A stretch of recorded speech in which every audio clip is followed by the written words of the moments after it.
You are the ones interfering in America's elections. You are the ones subverting America's democracy. We did nothing wrong, nothing whatsoever. This was just an excuse.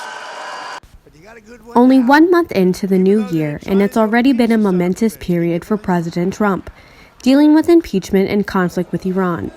It's also caused uncertainty and concern for many at DePaul. I think that it's really crazy that this is actually happening. I mean, we've been talking about it for a while. Some people have been for it, some people have been against it, but it's insane that it's actually going into fruition.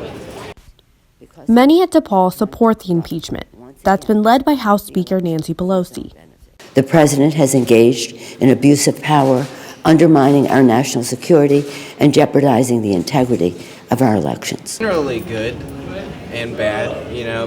Good is that, I do believe he should be impeached. Hot take, I know.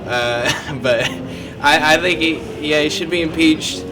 I don't think they're going to take him out of office, but he did some business with Ukraine, and that's illegal, I would like him to be impeached just so he doesn't get away with the things that he has been doing. But Michael Miller, a DePaul economics professor and faculty advisor for the university's college Republicans, is against impeachment. My opinion is that the impeachment was wrong. I'm not an expert in this field, so what I do is I read from people that I respect to see what they think and help formulate my own opinion. And I read Alan Dershowitz's case, Harvard emeritus professor.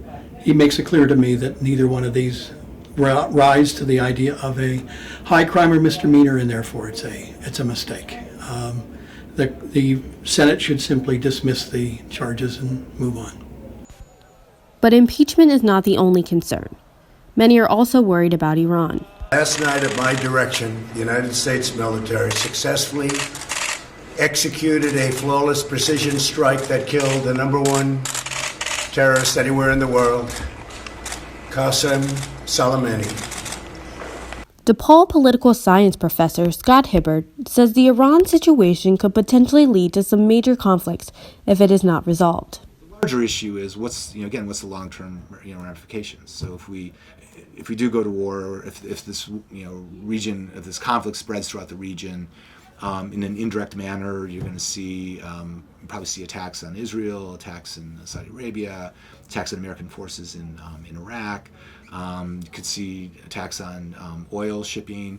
That's going to have an impact on the price of gasoline, price of oil, the overall economy, and then of course these wars cost money. Some at DePaul agree with the president's actions toward Iran. The guy that the president took out, he was a terrorist. I think if you're a terrorist, you gotta be dealt with anyway.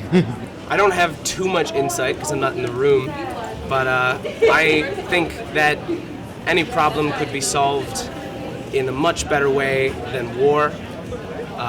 Fighting is not bad. I mean, fighting is bad, but I don't want to get drafted. I really don't want to get drafted. The reason why people are having a tough time, kind of delineating what's actually transpiring is there's a lot of, disinformation, misinformation, competing perspectives, and getting to the facts of the case has been really, really, really difficult. A troubling time for many in this country, a time when many are unsure about our future. For Good Day DePaul, I'm Crystal Helwig.